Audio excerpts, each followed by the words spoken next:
My 11-year-old daughter wasn't supposed to be at my cousin's wedding. My aunt called her an embarrassment, my own mother agreed. But when Maya stood up during the ceremony and said those words, even the groom's face went white as his wedding suit. Have you ever watched a single moment completely shatter what everyone thought they knew about their perfect little world? Because that's exactly what happened on what should have been the happiest day of my cousin Rebecca's life. And it all started because my family thought my daughter Maya was too much of a problem child to attend a fancy wedding. Let me paint you the picture of our family dynamic. Because trust me, you need to understand just how twisted this whole situation was. I'm Sarah, and at 34, I'm what my family likes to call their cautionary tale. You know the type. Divorced, struggling single mom, trying to rebuild her life in the same small Iowa town where everyone remembers your high school mistakes. Maya is my 11-year-old daughter, and she's basically my entire world. She's one of those kids who's way too smart for her own good, the kind who notices things adults wish she wouldn't, and asks questions that make everyone uncomfortable at family dinners. My cousin Rebecca was getting married to Derek Thompson, this successful real estate guy who drove a BMW and wore suits that probably cost more than my rent. Rebecca and I used to be inseparable as kids. We shared secrets, dreams, and matching friendship bracelets that we swore we'd never take off. But when I got divorced 2 years ago and moved back home with Maya, things changed. Suddenly, I wasn't fun Cousin Sarah anymore. I was the family member who made poor choices and needed to get her life together. Rebecca's mother, my Aunt Linda, made it crystal clear where I stood in the family hierarchy. Linda is one of those women who treats social status like a competitive sport, and she's been winning for decades. She lives in the biggest house on Elm Street, hosts the annual Christmas party, and somehow always knows exactly what everyone else is doing wrong with their lives. To Linda, having a divorced niece with a precocious daughter at her precious Rebecca's wedding was like inviting chaos to a carefully orchestrated performance. Then there's my own mother, Patricia, who I thought would have my back. Patricia is the kind of woman who avoids conflict at all costs, even when it means throwing her own daughter under the bus. She's spent 60 years perfecting the art of saying, whatever keeps the peace, while secretly hoping someone else will fight her battles for her. When the wedding drama started, she sided with Linda faster than you could say family loyalty. Uncle Mike, Rebecca's dad, is actually a decent guy, but he learned long ago that disagreeing with Linda in public is like volunteering for a verbal firing squad. He perfected the art of staying quiet and hoping problems solve themselves, which works great for him, but terrible for everyone else who needs an ally. But here's the thing about Maya that my family never understood. She doesn't just notice things, she remembers them, and she has this moral compass that's more accurate than most adults I know. While other kids her age are worried about TikTok dances and playground drama, Maya's asking me why Uncle Mike looks sad when Aunt Linda talks, or why some marriages look happy from the outside but feel empty when you're actually paying attention. The day of Rebecca's wedding, Maya wasn't supposed to be there. In fact, Aunt Linda made it very clear that children, specifically my child, would be an embarrassment to the elegant affair she'd spent months planning. My own mother agreed, suggesting I find a babysitter because Maya asks too many questions and might make people uncomfortable. But sometimes life doesn't care about your carefully laid plans. Sometimes an 11-year-old girl ends up in a situation where she has to choose between staying quiet to protect adult feelings and speaking up to prevent someone she loves from making a devastating mistake. And when that moment came, when Maya stood up in that beautiful church filled with 200 guests, wearing her best dress and looking impossibly small against those towering stained glass windows, she didn't hesitate. She looked straight at Derek Thompson and said the words that would change everything. "Before you marry her, there's something you need to know." The silence that followed wasn't just quiet. It was the kind of silence that happens right before your whole world explodes. To understand how everything went so wrong at that wedding, you need to know how Maya and I ended up back in Cedar Falls in the first place. 2 years ago, my life looked completely different. I was living in Chicago, married to Maya's father, David, working at a marketing firm, and honestly believing I had figured out the whole adult life thing. Then I discovered David had been having an affair with his secretary. Yeah, I know, it's such a cliche, it's almost embarrassing. The divorce hit me like a freight train, not just emotionally, but financially. Chicago is expensive, and suddenly I was looking at splitting assets, paying lawyer fees, and figuring out how to support Maya on one income. My pride wanted me to stay and prove I could make it work, but my bank account had other ideas. So Maya and I packed our lives into a U-Haul and drove back to the town I'd spent my 20s trying to escape. Cedar Falls is one of those places where everyone knows everyone, and they remember everything. Moving back felt like admitting defeat in front of an audience of people who'd been waiting 20 years to say, "I told you so." But Maya was struggling with the divorce, missing her dad, and starting over in a new school. I figured being near family would help both of us heal. Rebecca was the one bright spot in that whole mess. When we were kids, Rebecca and I were like sisters. We'd spend entire summers at each other's houses, sharing clothes, secrets, and dreams about the amazing lives we'd have when we grew up. She was the maid of honor at my wedding, and I fully expected to be hers. Even after I moved to Chicago, we'd text constantly and talk for hours about everything and nothing. But when I moved back, something had shifted. Rebecca was still sweet, still caring, but there was this distance that hadn't been there before. I'd suggest getting coffee, and she'd say she was too busy with wedding planning. I'd invite her over for dinner, and she'd already have plans. It took me weeks to realize the problem wasn't Rebecca. It was her mother. Aunt Linda had never particularly liked me, but my divorce gave her the perfect excuse to treat me like a family embarrassment. At the first family dinner after Maya and I moved back, Linda made her position crystal clear. We were talking about Rebecca's engagement, and I mentioned how excited I was to help plan the wedding. Linda looked at me over her wine glass and said, "Sarah, I think it's wonderful that you want to be supportive, but Rebecca needs to focus on surrounding herself with positive influences right now. Planning a wedding is stressful enough without having to worry about family drama." The message was clear. Divorced single mothers were family drama. Maya, who was only 9 at the time, was sitting right there absorbing every word. After dinner, she asked me, "Mom, why doesn't Aunt Linda like us anymore? How do you explain to a 9-year-old that some people measure your worth by your worst mistakes instead of your best efforts?" The worst part was watching my own mother, Patricia, slowly but surely choose Linda's side over mine. Mom has always been what you'd charitably call a peacekeeper, and less charitably call a pushover. She hates confrontation so much that she'll agree with whoever's talking loudest, just to make the discomfort stop. The first time Mom suggested maybe I should give Linda some space, instead of defending Maya and me, I felt something break inside my chest. When your own mother won't stand up for you, you realize you're truly on your own. But Maya was watching all of this happen. She saw how Aunt Linda's tone changed when we entered a room. She noticed how conversations stopped when we joined family gatherings. She heard the whispered comments about poor Rebecca having to deal with family stress during wedding planning.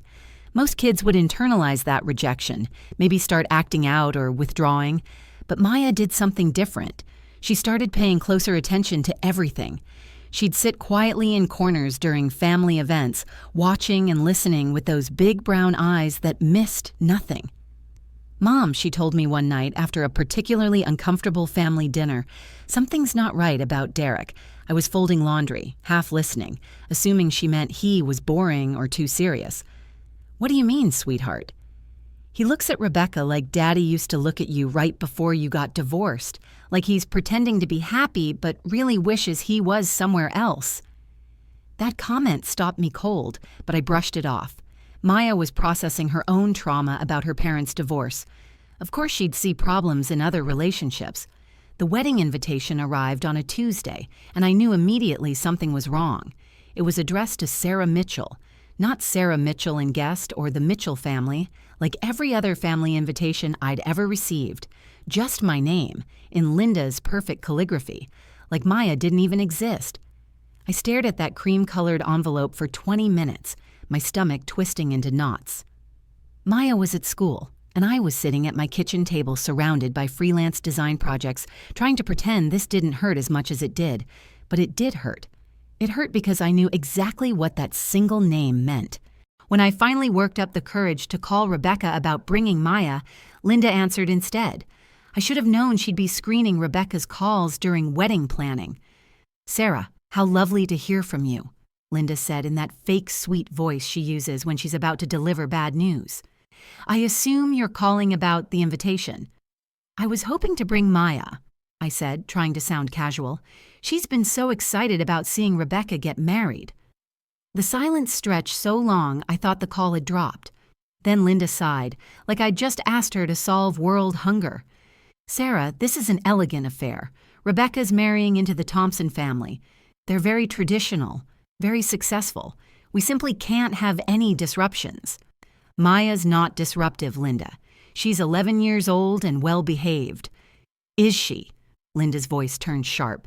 "Because last Christmas she asked very inappropriate questions about why Mike wasn't talking to his brother. Children notice things they shouldn't, and they say things that make adults uncomfortable. The Thompson family doesn't need that kind of drama." I felt my face burn with anger and embarrassment. She was just being curious. That's what kids do. "Exactly my point. This wedding has 200 guests, including Derek's business partners and the mayor. We can't have a child from a broken home asking awkward questions or causing scenes. Surely you understand." The phrase "child from a broken home" hit me like a slap. Maya wasn't damaged goods. She was a smart, caring little girl who'd been through hell and come out stronger. But to Linda, Maya would always be a reminder of my failure, a walking advertisement for everything that could go wrong with a family. I hung up and immediately called my mother, hoping for backup. Patricia answered on the first ring, and I could hear the guilt in her voice before I even explained what happened. "Oh, honey," she said when I finished telling her about Linda's response. "Maybe she has a point. You know how Maya can be observant." "Observant?" I couldn't believe what I was hearing. "Mom, she's your granddaughter. She should be welcome at family events." "Of course she should, but maybe this isn't the hill to die on. It's just one day, and you know Linda's been stressed about this wedding. Maybe it's better if Maya stays with Mrs. Henderson next door. She loves babysitting Maya." I hung up feeling more alone than I had since my divorce. My own mother was choosing family peace over her granddaughter's inclusion. Maya wasn't even home yet, and I was already dreading having to explain why she couldn't go to the wedding. When Maya got off the school bus that afternoon, she took one look at my face and knew something was wrong. That's the thing about kids who've lived through family trauma. They become experts at reading adult emotions. "What happened?" she asked, dropping her backpack by the door. I tried to soften it, but Maya's too smart for sugarcoating. When I explained that Aunt Linda thought it was better if she didn't come to the wedding, Maya just nodded like she'd been expecting it. "It's because they think I'm embarrassing, isn't it?" she said matter-of-factly. My heart broke a little more. "Maya, you're not embarrassing. Some people just don't understand how amazing you are." "Mom, can I tell you something?" Maya sat down next to me on the couch, looking more serious than any 11-year-old should. "I think I know why Aunt Linda doesn't want me there." "What do you mean?" "Remember when we went to Peterson's Market last month to get groceries? I saw Derek there with a woman who wasn't Rebecca. They were holding hands and acting like how married people act. But she was wearing a wedding ring and she wasn't married to Derek." The bottom dropped out of my stomach. "Maya, are you sure?" "Pretty sure. They were by the pharmacy counter, and when they saw me, Derek looked scared. Like really scared. The woman had the same eyes as someone I've seen at family parties." I felt the world tilt sideways. If Maya was right, if Derek was cheating on Rebecca, then Linda's desperation to keep Maya away from the wedding suddenly made perfect sense. That night, I barely slept. Maya's words kept replaying in my head like a broken record. Could she really have seen Derek cheating? And if she had, what was I supposed to do with that information? I stared at the ceiling until dawn, wrestling with the most impossible decision of my life. By morning, I'd convinced myself that Maya had misunderstood what she saw. She was 11 years old, dealing with her own parents' divorce. Of course, she'd see infidelity everywhere. Adults holding hands at a grocery store could mean anything. Maybe Derek was comforting a family friend. Maybe Maya imagined the whole thing. But then my babysitter called at 7:30 a.m. "Sarah, I'm so sorry." Mrs. Henderson's voice was weak and strained. "I've got food poisoning, something terrible. I can't watch Maya today. I can barely get out of bed." I felt panic rise in my throat. The wedding was at 2 o'clock. My backup babysitter was out of town. My other neighbor worked weekends. I called every teenager in the neighborhood, but it was homecoming weekend, and they all had plans. Maya found me in the kitchen at 9 a.m. still in my pajamas, frantically scrolling through my phone contacts. "Mom, what's wrong?" she asked, pouring herself cereal with the kind of independence that always reminded me how much she'd grown up since the divorce. "Mrs. Henderson can't babysit today. I'm trying to find someone else to stay with you during the wedding." Maya sat down across from me, those serious brown eyes studying my face. "Mom, I think you should take me with you." "Maya, we talked about this. Aunt Linda made it very clear that—" "I know they don't want me there," Maya interrupted, stirring her cereal slowly. "But I think Rebecca needs me there more than they need me to stay away." The certainty in her voice stopped me cold. "What do you mean?" "I've been thinking about what I saw at the store. The woman Derek was with. I remember her now. She was at Uncle Mike's birthday party last month. She was sitting with Derek's family, and everyone called her Jennifer. She's married to Derek's brother." My blood turned to ice water. "Maya, are you absolutely sure? She has the same blonde hair and the same laugh. And Mom, they weren't just holding hands at the store. Derek bought her one of those expensive flower bouquets from the floral section. And when he gave it to her, she kissed him. Not like a sister-in-law kiss, like how you and Daddy used to kiss before everything went bad." I sank into my chair, my mind racing. If Maya was right, Derek was having an affair with his own brother's wife. Rebecca was about to marry someone who was already betraying his own family. And somehow, my 11-year-old daughter was the only person who knew the truth. "Maya, even if what you saw is true, do you understand what would happen if you said something at the wedding?" She nodded gravely. "It would ruin everything. But Mom, what if we don't say anything and Rebecca finds out later? What if she has kids with him first, like you did with Dad? Wouldn't it be worse then?" The wisdom in her words hit me like a freight train. Maya understood consequences in a way that most adults didn't because she'd lived through them. She'd watched her parents' marriage crumble from the inside. She knew that secrets eventually surface, and the longer they stay buried, the more damage they cause when they explode. I looked at my daughter, really looked at her. She was wearing her favorite purple sweater and had braided her own hair. She looked so young, but her eyes held the kind of old soul understanding that comes from surviving family trauma. "If we go to this wedding, and if what you saw is true, are you prepared to speak up, even if it makes everyone angry at us?" Maya met my gaze without flinching. "I'm already the family embarrassment, right? At least this way, I'd be embarrassing them for a good reason." By 11 a.m., I'd made my decision. I put on my navy blue dress, the most formal thing I owned, and helped Maya into her flower print dress that we'd bought for church. As I zipped up the back, my hands were shaking. "Maya, if we do this, there's no taking it back. Are you sure you're ready?" She turned around and hugged me tight. "Mom, I'm scared. But I'm more scared of what happens to Rebecca if we stay quiet." We drove to St. Mary's Church in complete silence, both of us knowing we were about to either save Rebecca from the biggest mistake of her life or destroy our family forever. Walking into St. Mary's Church felt like entering a lion's den. The sanctuary was packed with 200 guests dressed in their finest clothes, the air thick with expensive perfume and whispered conversations. Maya's hand gripped mine so tightly I could feel her pulse racing through her palm. Aunt Linda spotted us immediately, her face transforming from wedding day joy to pure horror in seconds. She rushed over, her emerald green mother of the bride dress swishing dramatically. "Sarah, what is she doing here?" Linda hissed under her breath, her smile frozen in place for the benefit of nearby guests. "We specifically discussed this." "The babysitter got sick," I replied, trying to keep my voice steady. "Maya will be fine. She knows how to behave." Linda's eyes narrowed dangerously. "If she causes even the slightest disruption, I will never forgive you." We found seats in the back, Maya practically vibrating with nervous energy beside me. As the ceremony began, I watched my daughter's face as Derek took his place at the altar. He looked nervous, tugging at his collar and glancing repeatedly toward the family section where a beautiful blonde woman in a blue dress sat next to a man who could only be his brother. "That's her," Maya whispered so quietly I almost didn't hear her. "That's Jennifer." Rebecca appeared at the back of the church in her grandmother's vintage lace dress, looking absolutely radiant. Her smile could have lit up the entire sanctuary as she began her walk down the aisle on Uncle Mike's arm. My heart broke a little, knowing what was coming. The ceremony proceeded normally until Pastor Williams reached the traditional words. If anyone present knows of any reason why these two should not be joined in marriage, speak now or forever hold your peace. It's usually a formality.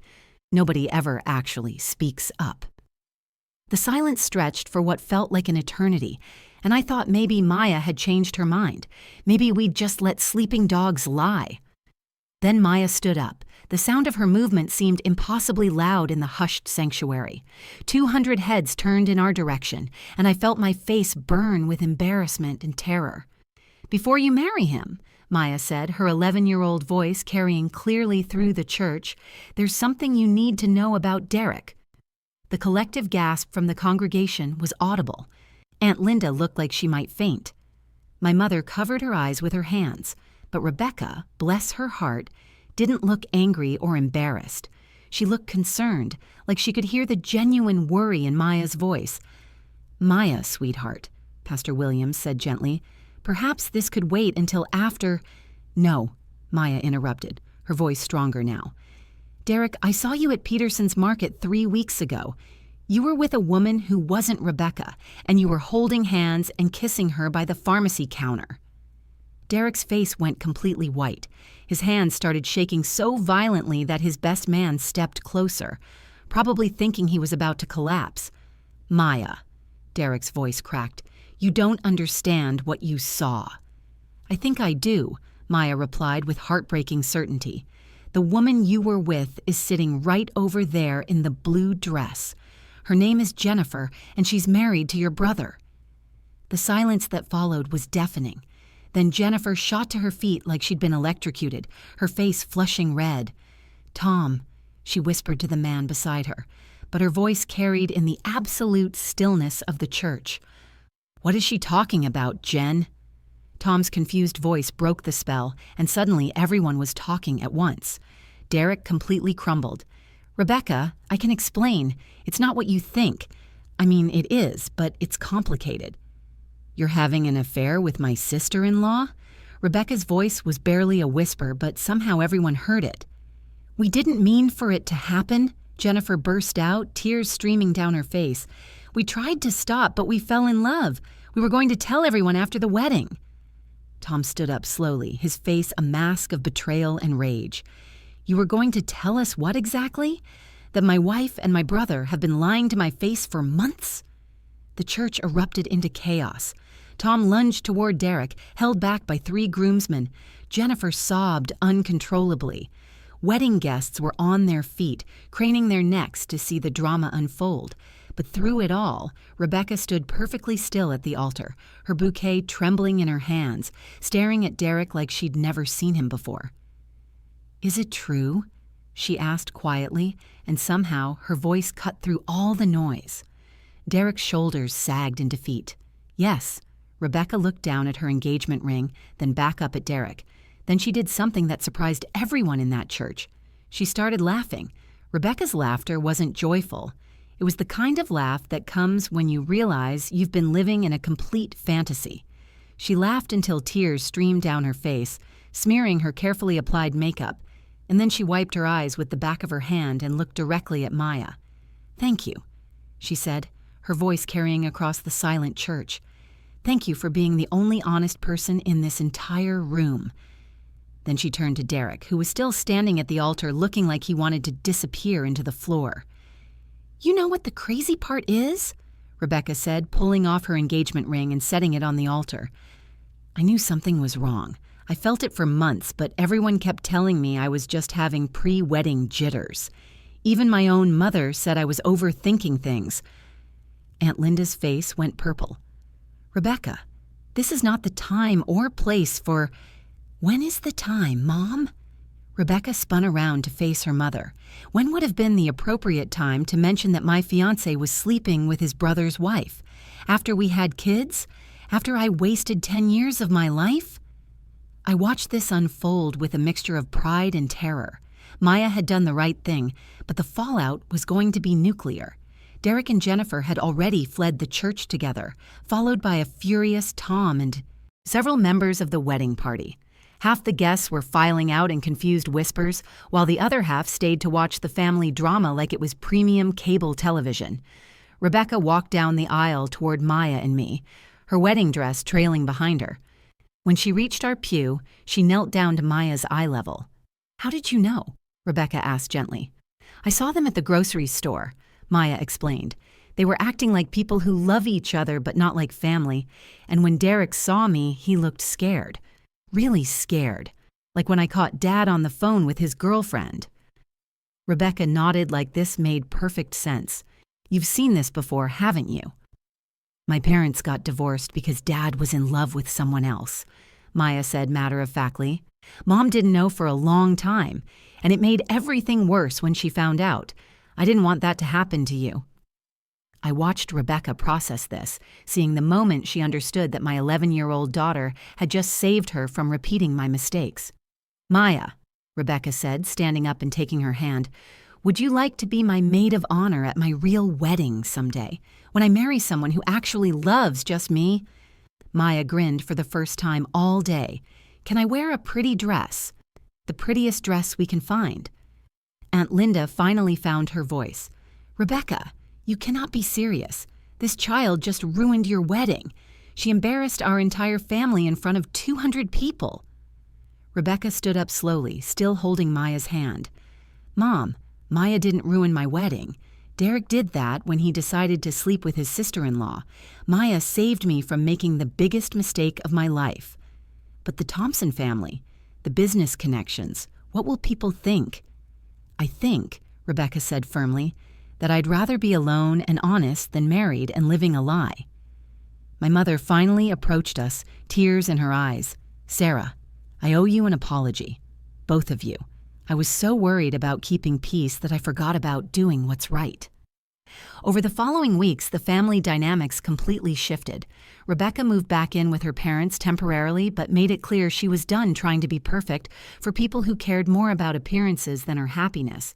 Derek and Jennifer's affair destroyed both the Thompson family business partnership and Derek's marriage prospects in our small town. Tom filed for divorce immediately, but the most surprising change was in Maya herself. Standing up in that church, speaking truth to power, had given her a confidence I'd never seen before. She stopped apologizing for taking up space, stopped trying to make herself smaller to accommodate other people's comfort. 6 months later, Rebecca called to tell us she was dating an elementary school teacher named Michael, who thought Maya's questions were refreshingly honest instead of inappropriate. When they got engaged a year later, Maya was indeed her maid of honor, wearing the most beautiful lavender dress and beaming with pride. That day taught our family that sometimes the most devastating truths lead to the most beautiful new beginnings.